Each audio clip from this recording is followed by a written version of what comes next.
Halo guys, nama saya Rio dan ini rekan-rekan saya. Hai guys, saya Bahrudin. Halo guys, dengan saya Widya. Halo guys, saya Denovita. Pengertian strategi proses. Strategi proses atau strategi transformasi adalah sebuah pendekatan organisasi untuk mengubah sumber daya menjadi barang dan jasa. Tujuan strategi proses yaitu menemukan suatu cara memproduksi barang dan jasa yang memenuhi persyaratan dari pelanggan dan spesifikasi produk yang ada dalam batasan biaya dan batasan manajerial lainnya. Strategi proses dibagi menjadi 4. Yang ke satu, fokus pada proses. Yang kedua, fokus berulang. Yang ketiga, fokus pada produk. Dan yang keempat, fokus kustomisasi massal. Untuk penjelasannya akan dijelaskan sama Mbak Widya. Baik Mas Rio, terima kasih. Saya akan melanjutkan pada slide kelima, ada fokus pada proses. Strategi ini memiliki ciri varietas atau macam banyak, namun volume tiap macam atau jenis sedikit. Proses ini dipergunakan untuk operasi dengan macam produk yang banyak dan berubah-ubah. Outputnya berdasarkan pesanan, tidak ada standar fasilitas operasi, serta volume produksi relatif sedikit. Keunggulan proses ini adalah fleksibel menghadapi perubahan dan penghematan dana untuk investasi mesin. Kelemahan proses ini adalah investasi yang cukup tinggi untuk persediaan bahan mentah. Selanjutnya ada fokus berulang, yaitu proses produksi berulang yang menggunakan modul yang berorientasi pada produk. Modul adalah bagian atau komponen produk yang telah disiapkan sebelumnya, biasanya dalam kontinu.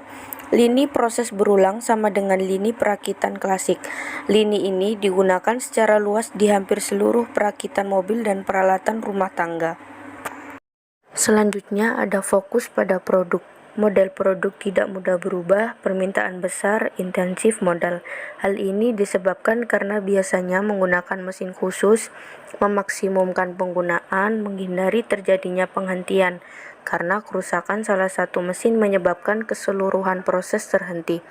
Sehingga dengan demikian, membutuhkan spesialis maintenance, biasanya menggunakan peralatan material handling yang otomatis sehingga membutuhkan tenaga kerja menjadi lebih sedikit. Selanjutnya ada fokus kustomisasi massal, adalah produksi cepat dan murah yang memenuhi keinginan pelanggan yang unik dan selalu berubah. Kustomisasi massal memberikan kita keragaman produk, mengetahui dengan tepat apa yang diinginkan pelanggan dan kapan pelanggan menginginkannya. Untuk selanjutnya akan dilanjutkan oleh Mbak Dea, dipersilahkan.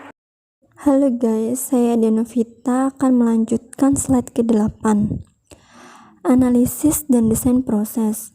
Saat menganalisis dan merancang proses untuk mengubah bahan baku menjadi barang dan jasa, terdapat pertanyaan-pertanyaan berikut.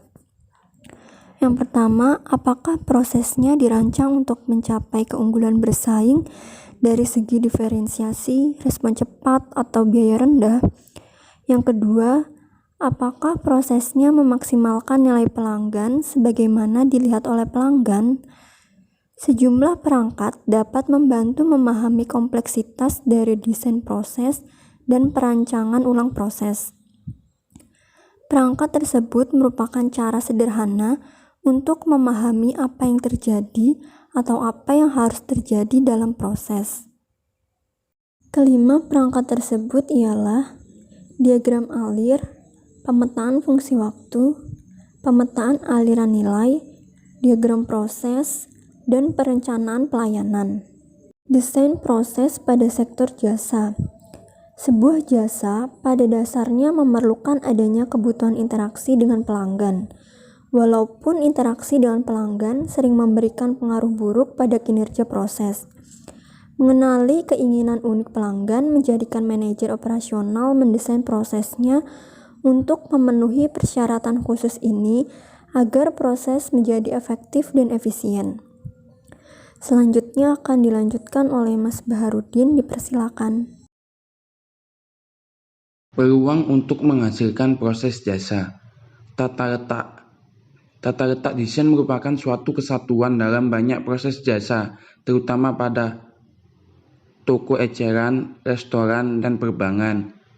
Pada toko retail, tata letak tidak hanya memamerkan produk tetapi juga mendidik pelanggan dan meningkatkan nilai produk, karena tata letak merupakan satu kesatuan dari banyak jasa penyajian. Tata letak yang baik menghasilkan peluang yang kontinu untuk mendatangkan pesanan.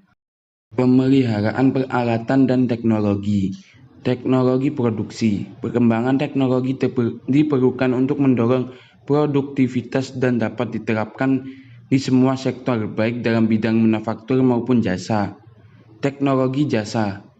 Perkembangan teknologi yang sangat cepat juga terjadi di sektor jasa, yang mana menyangkut peralatan diagnostik secara elektronik pada bengkel perbaikan mobil, perlengkapan pengujian urin di rumah sakit, hingga alat pemindaian pengamanan retina di bandara.